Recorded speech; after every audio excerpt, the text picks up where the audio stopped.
Well, hello, everybody. We're running late again. It's one of those days. It's a Monday on a Friday for me. Just At least we saying. have 2 days off after this to recoup before Monday hits. We don't have time off because you don't give me time off. I know, I do keep you busy, don't I? Alrighty, everybody. Welcome to That's a Wrap with Brande and Tori. And Tori, who do we have with us today? So today we have Ross. If you want to look him up on IMDb, you'll have to look up Peter John Ross, but don't call him that. Nobody calls him Peter. I think I was reading on your trivia facts that anybody that calls you Peter, you know they're a telemarketer. So Uh-oh, he you cannot want to hear call or him? see us. Huh? He can't hear or see us. Oh no.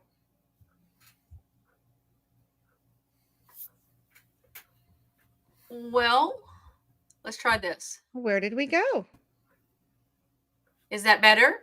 Better? Can you hear us? No? Or see us? No?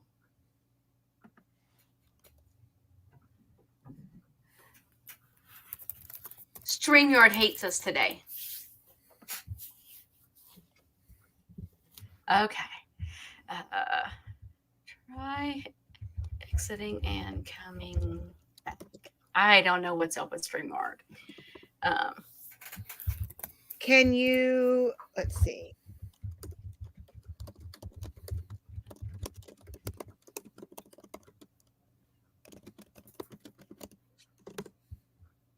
Oh, I misspelled that word. Whoops.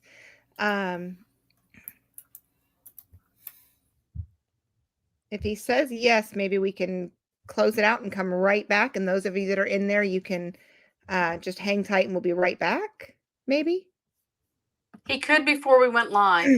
Right. Huh. I kicked him completely and let him come back in and let's see if that fixes it. So anyways, go ahead and tell everybody who we have. Okay. So we have Ross with us today, we think. We hope. We should have him back. He is Hi, a Dreamer. producer, a composer, a director, and in his own words, a recovering filmmaker.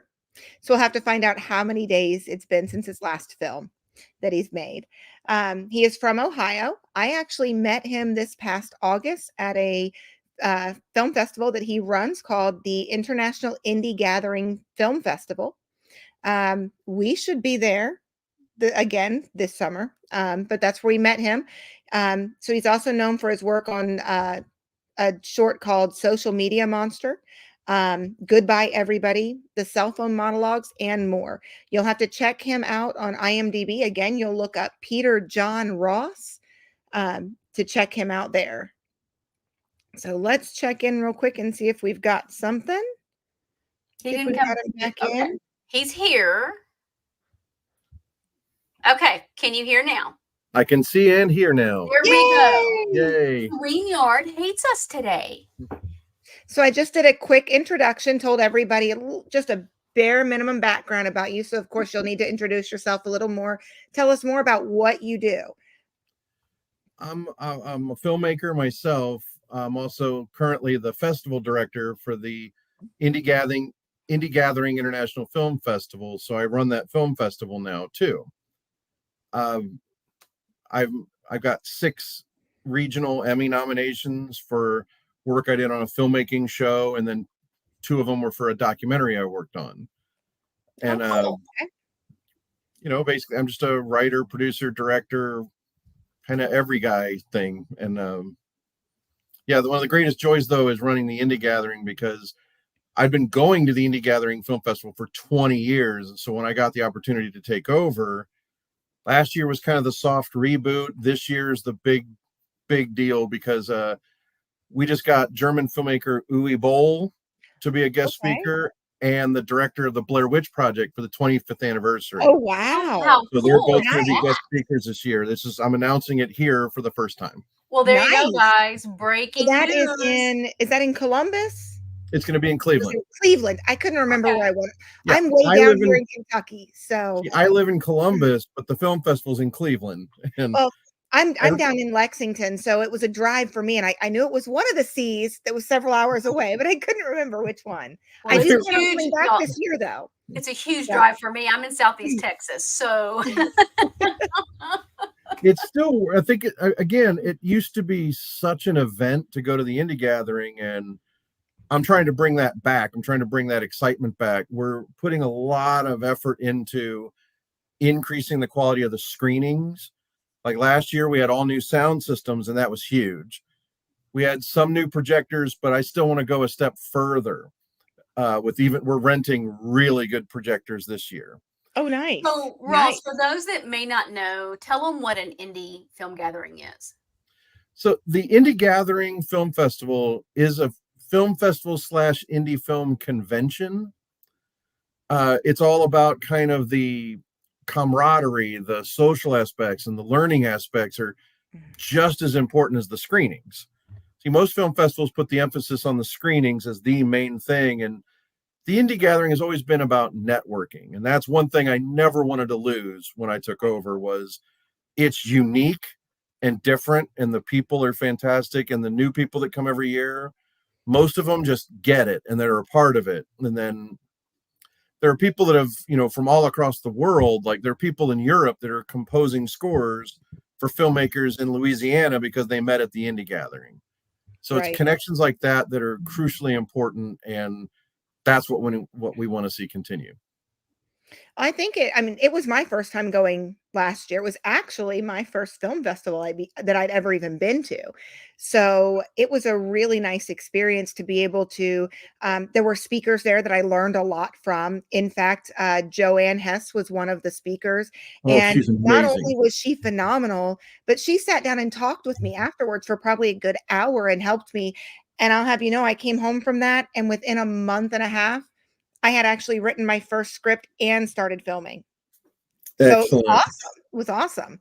It's not quite at a point to submit yet, but you'll get a submission at some point. So well, you're allowed to submit. I think we have through May. And there's even the late deadlines to June. I think like June 2nd is the late deadline, and that's the cutoff for this year. This is our 29th year. I'm very excited about everything that's going on with it. Yeah, last year I wasn't able to put as much time into the marketing of the festivals I wanted, and I'm trying to make up for it this year and make it really big. And the plus column is we already just a few days ago surpassed the total number of submissions we had last year. We're already past it for this year. Oh, wow. That's great. That's I'm just getting started. And that's before I even announced new guest speakers, new sponsors are coming on board. I just got contacted today I got a reply from Black Magic Designs. So we're going to see if they're going to come on board. So, Brande, if you don't know, that's DaVinci Resolve, who we use for I was editing. just going to ask if that was DaVinci, because that's what comes up when I open up my DaVinci program. And actually, it was you that Ross that recommended DaVinci Resolve to me. I was asking who I should edit with stuff. So should I not like him for that, or like him? That's what I'm trying to should like him here. for that. Now I mess with iMovie, and it's very simple, and so then we decided to do the DaVinci so her and I could be in the same kind of thing and work on the same. And it's not the same learning curve. And it's a big learning curve. I'm a hands-on person. I can visually watch it and do it, but it's a struggle. The struggle is real. But I like the fact that DaVinci has a really robust free version. But we're going to we're hoping to get a few of the paid versions to give away as prizes for this year. Oh, that would be cool. We already have Student Filmmaker Magazine is coming on board. They've already signed up, and they're hugely supportive. I love those guys over there.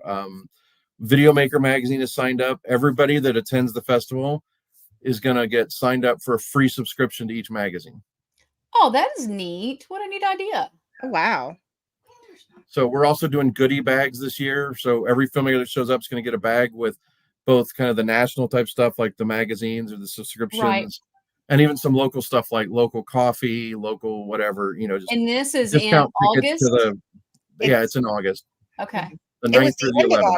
9th, the beginning, 9th through 11th. Yep. I was going to try and pin you down on the dates and see so I could make sure I had it on my calendar. Yep, I believe it's the 9th through the 11th, or whatever's on the website is the actual dates. So, but yeah, I am working on a documentary. Tori and I are in the process of a documentary I'm working on, and we're in the very beginning stages, and we'll be filming that in June. So I'll submit that for next year. Excellent. Sorry about that. It'll be my absolute first. So it's documentary. I've been narrative filmmaking most of my career, but first I started with our regional PBS series Frame Lines, and I started to really learn and love the documentary format. I don't know that I'm ever going to go back to narrative filmmaking ever again. I love the documentary process so much. Yeah, but it's I have lot of work. It is, and it's a lot of homework because it's not like you can just piece stuff together. There's not a script. You kind of have to do the work, and so I've got a few in mind. We're starting with this first one that I've kind of come up with, and we're working, and it's a true crime documentary.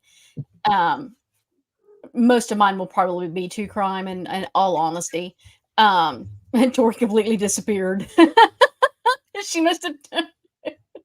Oh, now we can't hear her. Yell at my kid for a second. He's trying Oh, to. you didn't want that on camera. He's 3 and he wants to be involved. Oh. So I had to tell him, just give me a minute. So yeah, Tori's been working on making sure I'm following and watching all of the filmmakers and documentarians and all this stuff so I can start learning, because it is a passion. It's something I've always wanted to do. I recommend very highly a couple documentaries. One is called American Movie, about a filmmaker in Wisconsin who I ended up meeting later. Another one would be Heart of Darkness, about the making of Apocalypse Now.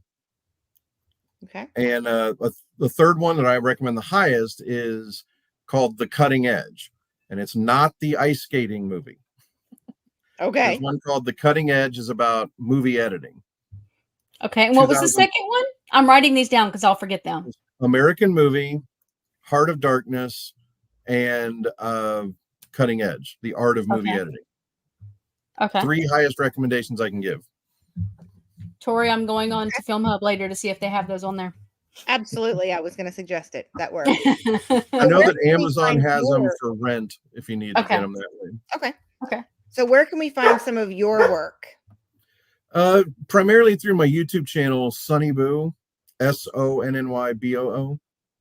Okay. There's also cinestudy.org, has a lot of my kind of instructional stuff. Cinestudy.org, you recommended to me to kind of teach me how to edit and things like that, didn't you? And that's your website, is that correct? Yes. Yep, that's my website and my projects. So what was your YouTube again, Ross? Sonnyboo, SONNYBOO. I'm going to get us Sonnyboo is my YouTube channel, and then Cinestudy is also my YouTube channel. Well, there are 2 Sonnyboos. There really shouldn't be. There should only be me. Well, the one is a little pink avatar with a girl, so that was not going to be you. Probably not me. The one of the Men at Work sign, but he's holding a film slate, that would be me. Okay, I'm looking. Y'all keep talking. I'll keep looking. I'm gonna drop the We'll link. drop the links in so people can come and check out your website and check. As a matter of fact, I'll put it in the comments. Okay. Perfect. Or I can't. Because I don't have and I'm not logged in as an account. It won't let me make the comment. Drop it in the private chat. I'll drop it in the private and you guys can drop it in. So there's Sonnyboo, and it'll be YouTube.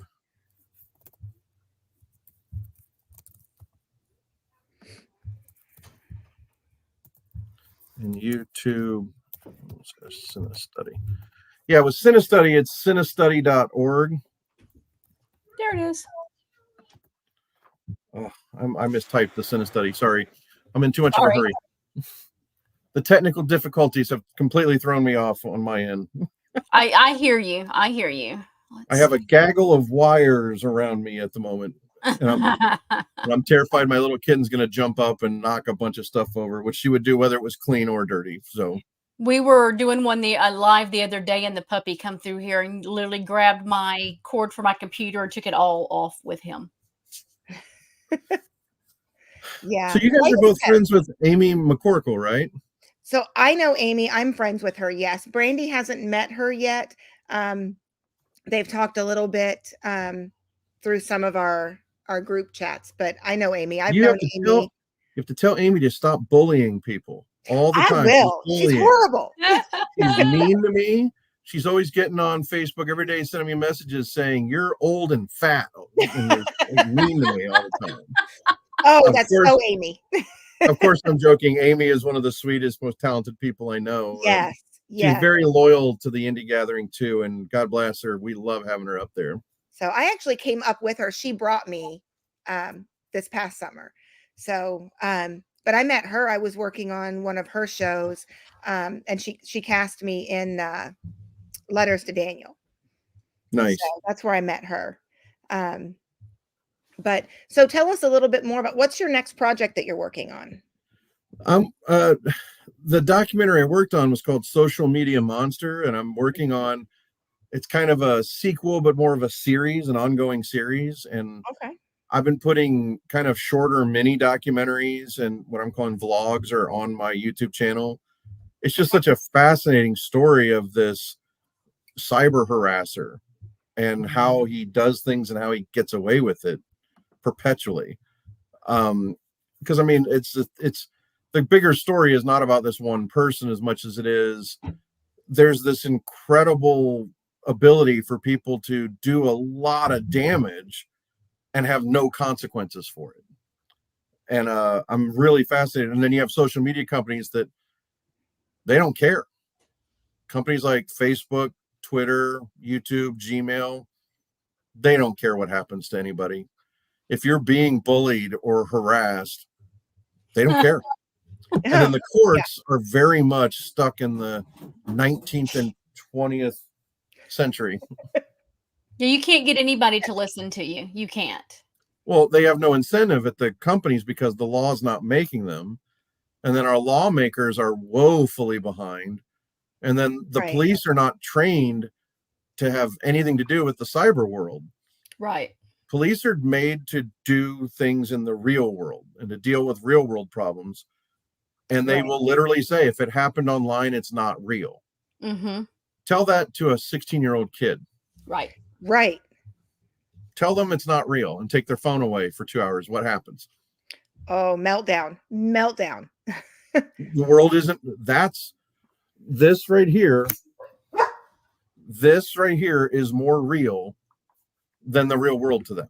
Right. It is. It is. But according to the laws, the courts, and the police, it's not real at all.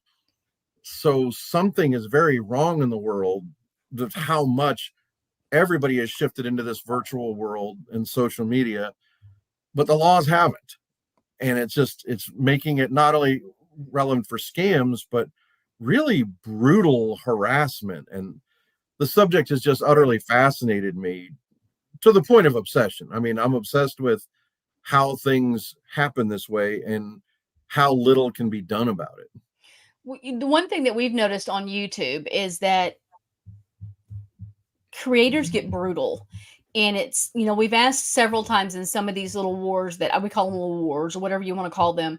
When is it too much? When do we stop and say enough? When somebody finally has enough and takes their life? When somebody has total meltdowns and we sit and laugh at them? I mean, what? I mean, the fact is YouTube makes money. They're making money off the views and the ads and all of that. So they don't want to do anything about it. Right. Yeah, they don't I mean, you just, exactly. You just hit on a major talking point for me, which is not only do social media companies have no legal liability, they get increased viewership when there's a flame war and a fight. We're seeing that on TikTok right now. TikTok is brutal. And you can't do anything. Yeah. And that's the real tragedy here is nobody can really do anything. And that's, unfortunately, they look at it as, well, it's just social media. They don't live anywhere near you. So they're not really a threat to you. Grow up and to get over it. And they'll tell you, log off. Log off. Right. They tell you just log off. Don't look at it. But unfortunately, we have grown into a society that relies on social media, not just our children, but even us as adults, you know, conducting business. Right. Conducting business, all of that. We rely on that social media. And so it's not something that you can just log out and move on, because if somebody's out there and they're trashing you or your business or your kids, you know, your kids getting bullied by somebody, it is real. They might be states away. They might not be able to come to your front door, but it doesn't change that it's real. It's still going on. And you're still, that whole words don't hurt, sticks and stones may break my bones, but words won't hurt me is the worst thing I've ever heard in my life, because those sticks and stones, those bones are even if they break, they're going to heal, but you don't heal from those. You don't heal from the words. Well, even worse than that is one of the techniques this guy that I'm documenting about for this particular section of the series in the first documentary, his greatest weapon is Facebook reviews. Because he will write a bad review for your company, even though he's never used your services. Oh, nice. That has a catastrophic effect on whether or not people choose to buy something or visit that place. It does. Bad review, they could just see that it's 1 star and go, well, maybe I won't go. And that's doing real damage. But then he uses it like a cyber terrorist. He uses it to be like, I want you to stop working with someone, or else I'm going to write a bad review, or I'll remove the review if you do something to this other person. And it's essentially extortion. Right. We're seeing that right now. Yeah. Yeah. And it's in every aspect. It's not even just business. Like at this point, it crosses over. If you don't agree with somebody on anything, politics, anything, whether you agree with Common Core math or not, you're getting those same attacks. Yeah, it's really, really, really surreal. What I'm seeing these days is, I have a mission that I'm on, which is finding people I don't agree with politically, but having a civil conversation. And that is become so impossible. It is. I love doing that with religion. I love doing that with religion because I always want to know why somebody believes the way they believe, and have good open conversation to understand both sides. I love those conversations, but they're hard to find. Yeah. Right.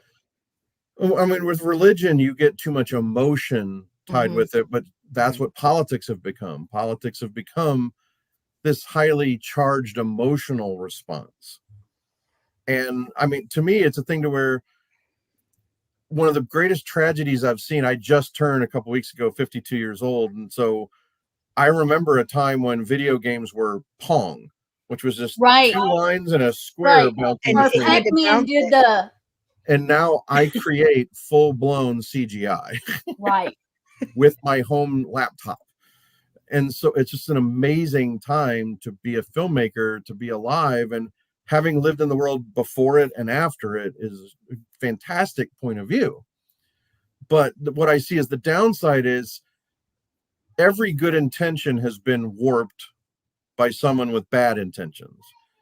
And I think that information has even become weaponized. Everybody's learned to not trust the news, but trust the news if you have similar feelings, which makes no sense to me. Right. The news is now you either watch this channel or this channel, because it really is. Both channels have completely opposite views. So they're not even telling the news, they're telling their views.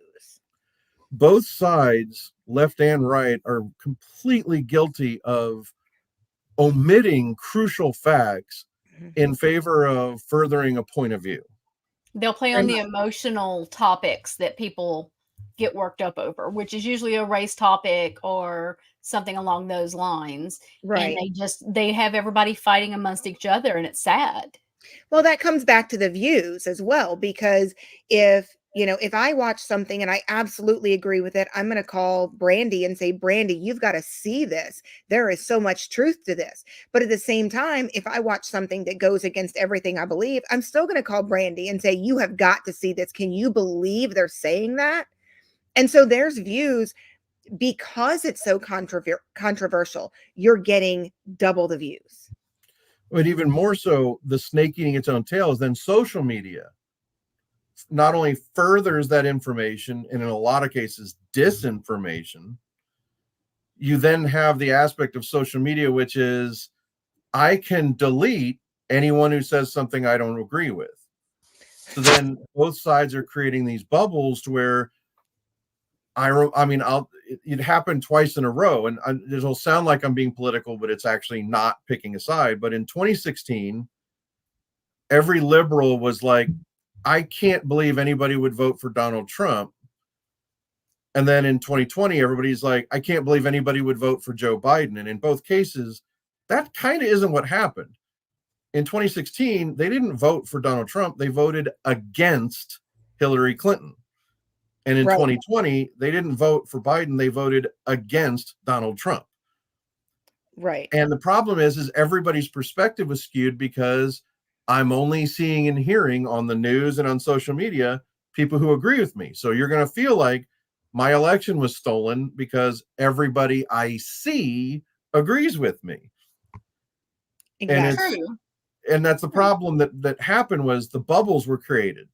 Bubbles were created on social media where they've cut off diverse opinions, and the news they watch has cut off diverse opinions.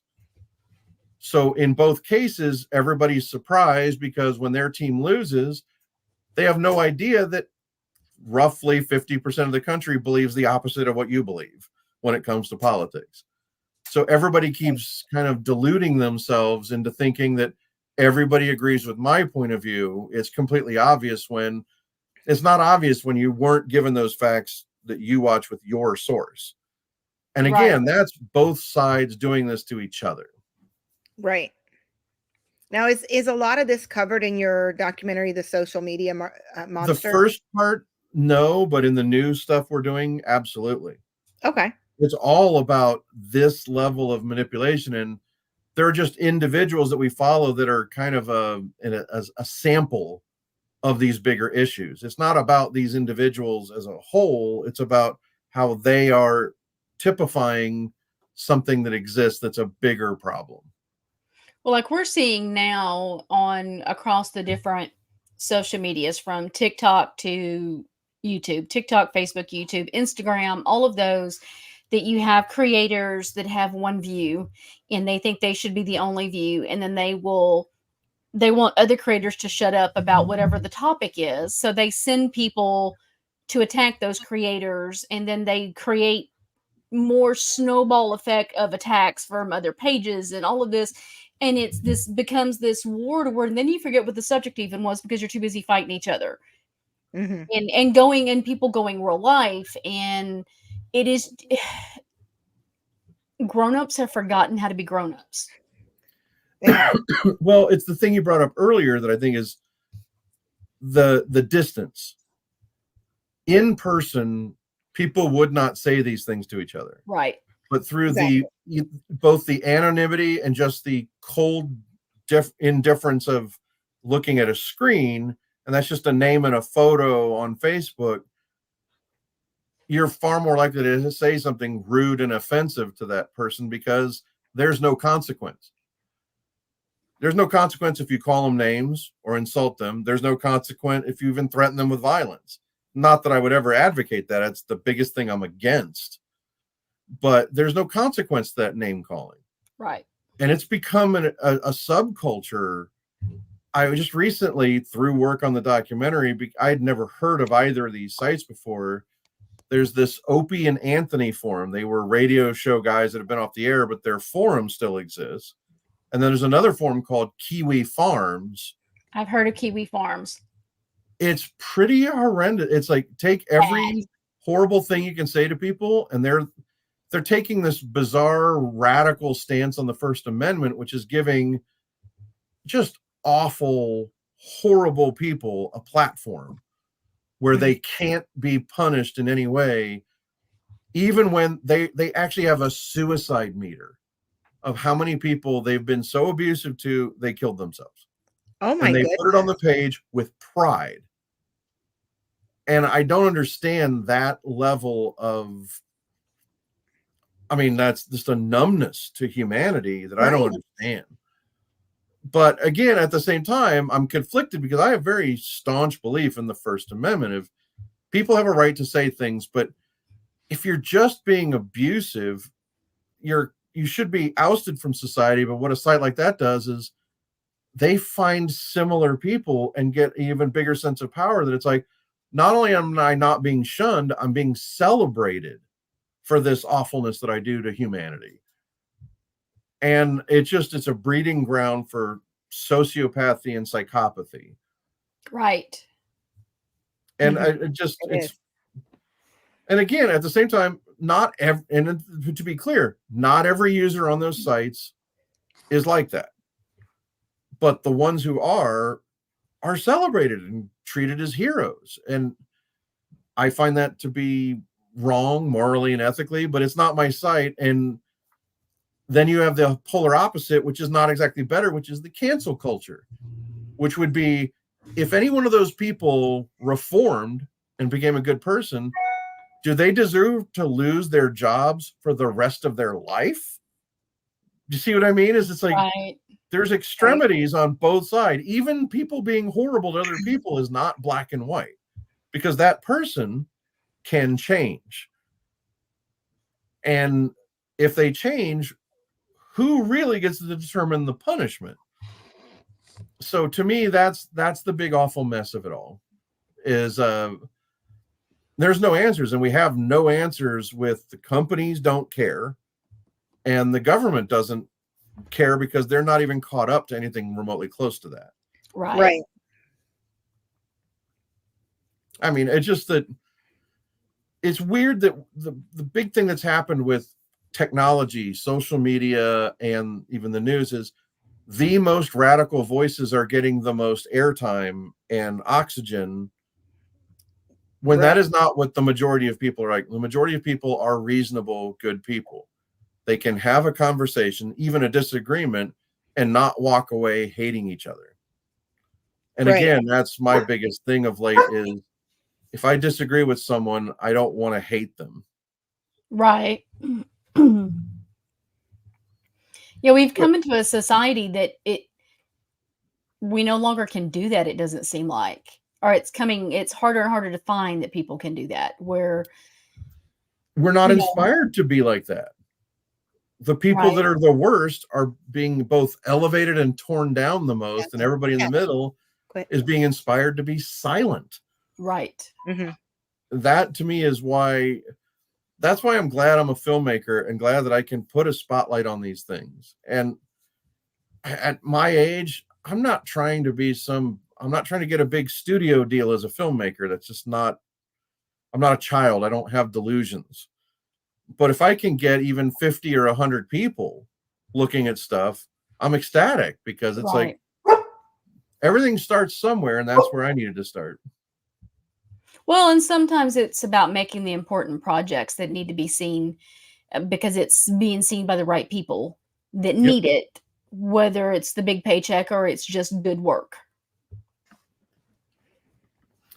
I don't disagree. I mean, and that's the other reason to bring it back to film festivals is something I'm extremely passionate about. And I made a little video for the festival about this, which is, one of the greatest feelings you're ever going to get as a filmmaker is to sit in a dark room with a bunch of strangers and watch the movie unfold on a screen. Shadow, quit. There is no other feeling like that. And as an independent filmmaker, it is not easy to get your film on a screen. So opportunities like film festivals, every film festival that you get into is an opportunity to screen your movie with other people and get that honest feedback. Mm-hmm. And that is one of the greatest joys I'll ever have as a filmmaker. I mean, I cherish every opportunity to screen with other people, especially in a movie theater. And I mean, because again, there's another layer there, which is if you're a beginning filmmaker, and that doesn't matter what your age is, when you start making films, your truest test is to sit with people that are not your friends and family and feel how they react. Oh, yeah. When you're in that room and you hear the way they react, you can tell if they're holding their breath, if they're uncomfortable, if they're laughing, if they're hurting. Like if you actually move them to feel something, you'll feel it in the room. And that makes any screening opportunity just, it's a rarity for an independent filmmaker. And it's something that you should aim for and learn from. And never be afraid to go back in and re-edit your movie. George Lucas gets a lot of crap for redoing Star Wars over and over, but you know what? Man, do I relate to that. I mean, it makes my movie better when I go in and change things and fix things. Yeah, when you get a different perspective and then you go, oh, wait a minute, this could be different. Let's tweak that. And then it comes across better. Yeah, if you're hearing from 6 people that the person you thought was your bad guy is everybody's favorite character, you got to rethink what you did. Your antagonist is not antagonistic. You got to figure out, how do I fix that? Can I fix it? Or do I just wait to the next movie and try to do better? You know, it baffles me when you say that, and it baffles me in movies when you've got the bad guy and everybody loves him. And I'm like, but what is the bad guy? Why do we like him? We're not supposed to like the bad guy. It just depends. I mean, and sometimes, I mean, that's some of my favorite films are where they take that concept and turn it on its ear. Like one of my favorite movies is a rare movie that most people don't know, is 1987 or 88 movie called Tequila Sunrise. Know that movie. I love that movie. Written and directed by Robert Towne, the guy who wrote Chinatown, but he directed this. Mel Gibson, Kurt Russell, Michelle Pfeiffer, and Raul Julia. If you think about what the concept is you have a former drug dealer who's the protagonist, and the cop that used to be his best friend is actually the antagonist. It's the opposite of what it's supposed to be in movies. And I love it when they do things like that. I love movies that kind of like break the mold. Yeah. I don't think it got enough accolades. I don't think that it got the attention it should have, because I thought it was a really good movie. But, you know, we had a lot of good movies in the 80s, I'm just going to say. There were. Oh, my. I mean, with the best music and the best movies. Clearly, that's true, because one of the best things of the 2020s has been Stranger Things. Right? Which is entirely based on everything we loved from the 80s. Right. But my favorite thing about that is that's another topic I always love to discuss, which is filmmaking is such a strange alchemy that's almost like magic. Because before Stranger Things was a feature film by J.J. Abrams called Super 8. It was based in Ohio in the 80s. It had all the elements. You had a really good set of actors, young and older. You had Spielberg involved. You had J.J. Abrams writing and directing. You had this incredible team of people. And I just didn't care about anything in it. Then you have Stranger Things, which is essentially the identical type of setup in terms of elements.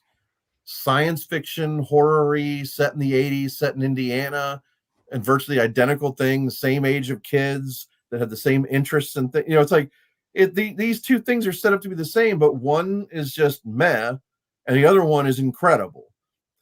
Right. And no matter how much you want to analyze it, there's no actual definitive answer as to what made this work and what made this one not work. And there's a thing that I always think of, because I started before filmmaking, I was a musician. And one of my biggest heroes was Eddie Van Halen. And he always talked about something he called JAPE, J-A-P-E, JAPE. Because what happened was there was always a story that at a big concert that he was doing with Van Halen was playing with Ted Nugent. Ted Nugent tipped his roadie, Eddie Van Halen's roadie, $200 to let him use Eddie's guitar with his amplifier so he could try to imitate that sound. He plugged it in, and it didn't sound like Eddie Van Halen, and he was livid. And later that night, he went to Eddie, pissed off. He's like, what are you hiding from us? What have you taken away that's not there when I played through that earlier? He goes, it's JAPE.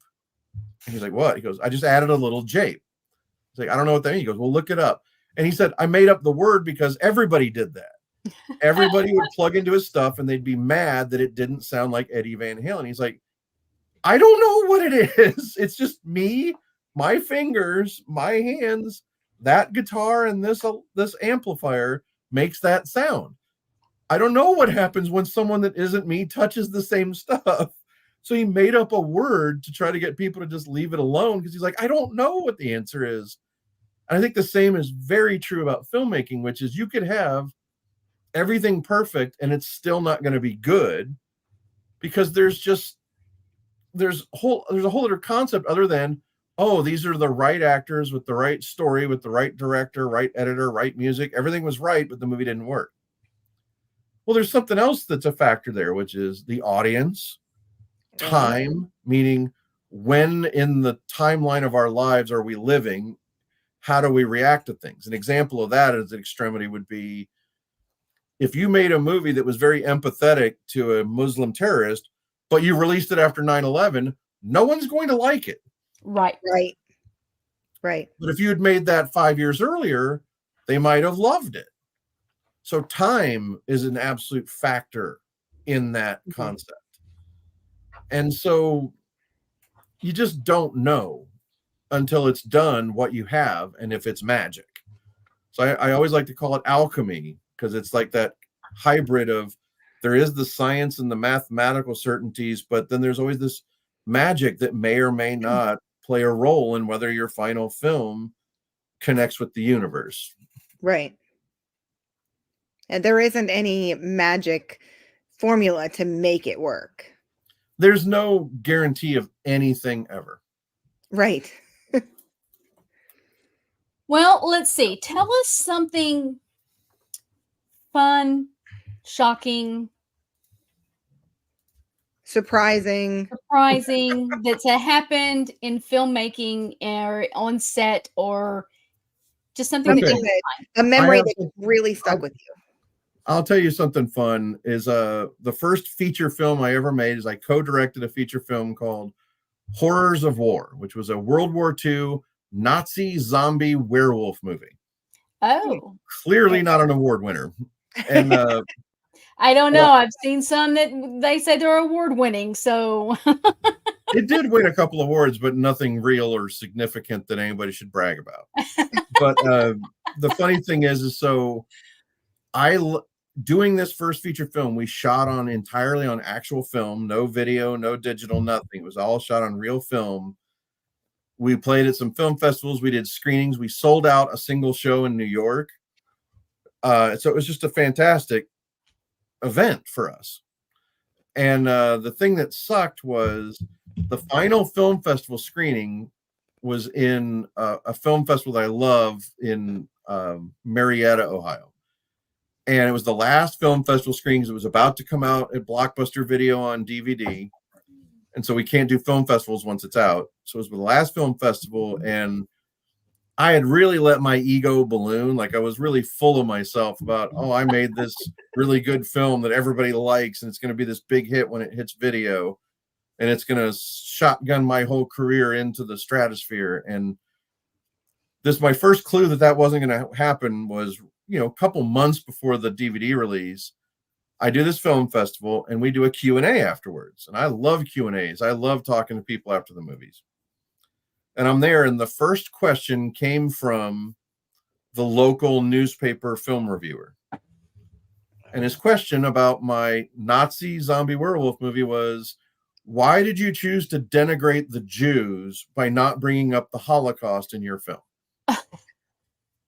Oh. And I was like, well, it's a Nazi zombie werewolf. I feel like if you bring up the Holocaust, no one's going to enjoy the zombie part. It's like, it seems like, we were trying to make a different kind of movie than that. And he wouldn't let it go. He goes, that's what I mean. Why do you dislike the Jews and want to belittle what they went through? And I'm like, well, that was never the intent, and he wouldn't let it go. And then everybody lined up to the mics afterwards. The next guy came up and goes, do you remember that part where they had the gunfight in the cemetery? I go, yes. He goes, I didn't like that. And then walked away. And I was like, that wasn't even a question. And it just kept going downhill. It felt like 2 hours, but it was only like 20 minutes of every person telling me how horrible a job I did on this film. Oh, wow. And I remember, it was a 2-hour drive home. I asked my friend to drive the car and I was laughing on the verge of tears. I'm like, that was the single worst experience I've ever had as a filmmaker. And it's like, and it seems a fitting end to anything to do with this movie. And it's also, by the way, the last time I've watched the movie. I will not watch it. I'm gonna have to go find the movie now because I need to watch it, because I'm just trying to figure out, we've got werewolves and zombies and they're worried about why the Holocaust wasn't included. Why? You can watch it on Tubi with ads. I mean, I've never met a werewolf in person. I'm sorry. That's probably my biggest fear as a filmmaker is, what if nobody likes it after I put all this time and energy into it, and I put it out there and nobody likes it?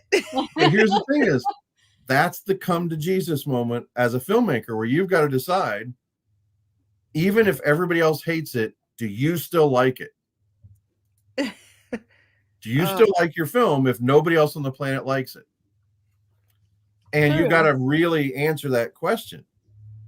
Are you swayed by everybody else? But at the same time, is your ego so fragile that you can't accept that maybe I didn't do as good a job as I planned? And then you got to deal with, how do I deal with it? Do I reshoot parts of this movie? Do I reshoot this movie? Or do I just do better on the next movie? And this is what separates, in my opinion, the professionals from the amateurs. Amateurs can't handle criticism.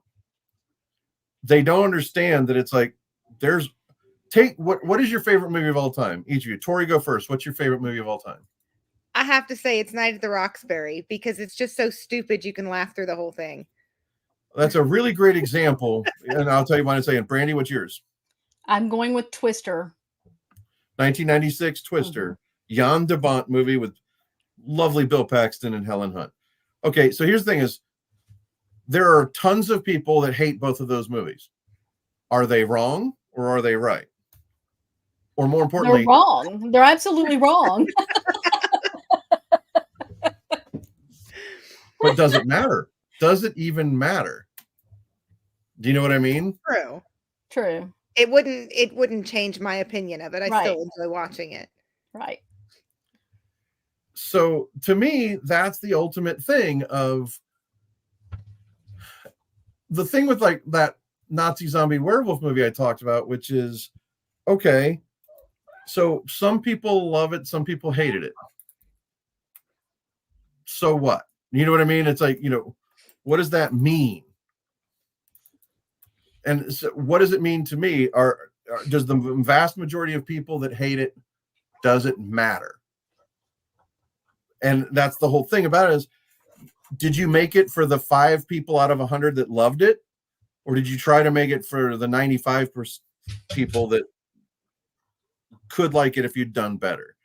And that's where you have to make up your mind about who are you as a filmmaker and who are you trying to impress? You know what I mean? Right. That makes any kind of sense. Like, who are you trying to impress here?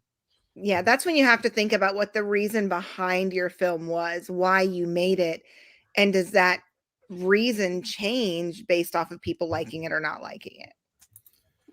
And that's my biggest thing about it is it's trying to decide,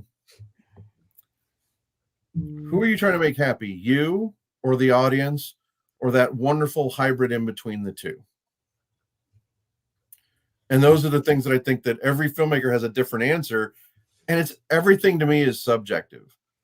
There is no objective right or wrong, good or bad when it comes to films. I mean, like anybody who thinks Night at the Roxbury is a bad movie, it's like, that doesn't make right or wrong. All that makes is one person made the movie and another didn't. One person loved it because of who they are. Some person hated it because of who they are. I know far too many people that hate fantasy movies because they don't have that kind of imagination.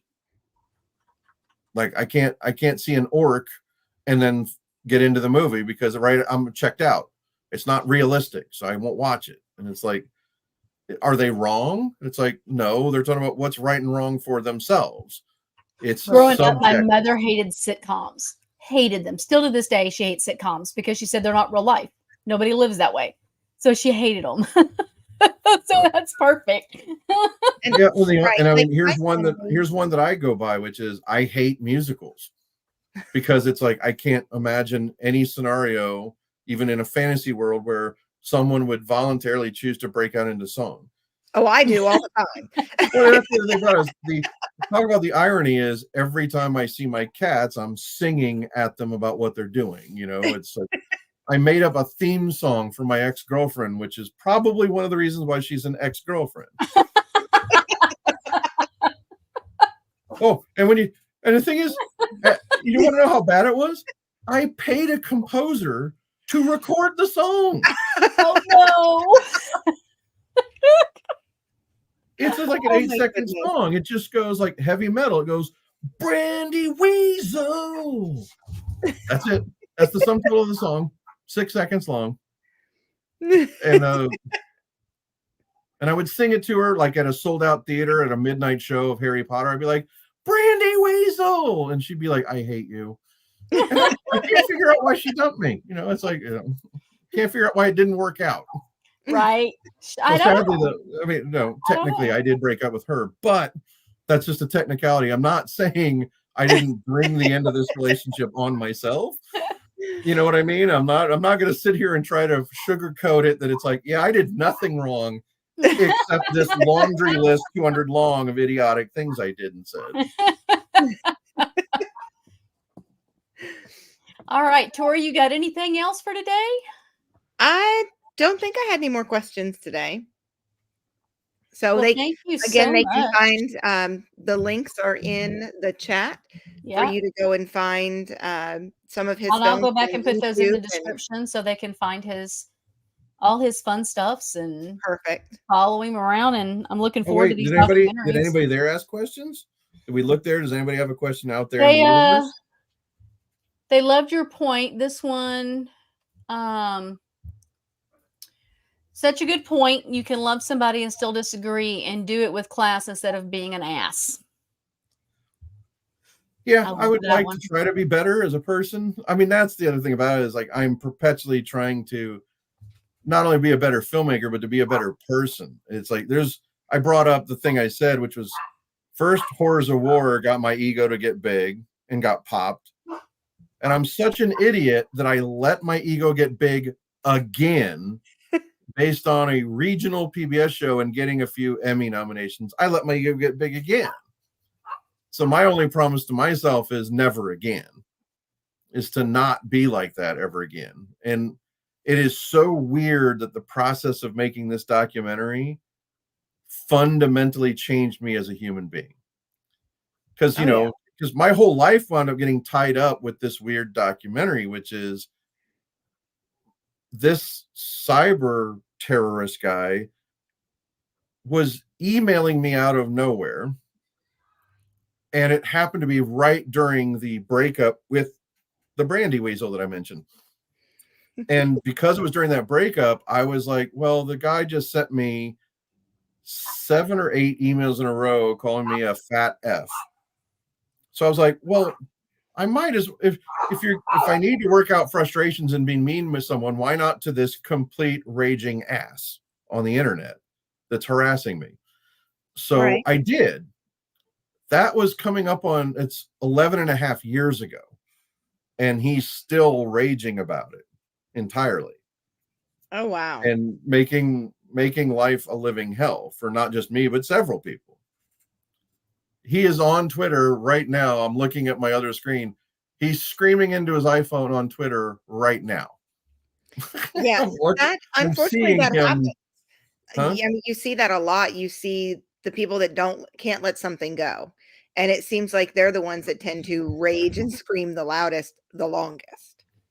And so what happened was for the years, because I mean, that was 11 and a half years ago when I had that breakup. And it's like, I just really viewed myself as I'm such an arrogant guy and I don't deserve anything. And I got to be a better person. I spent years working on that.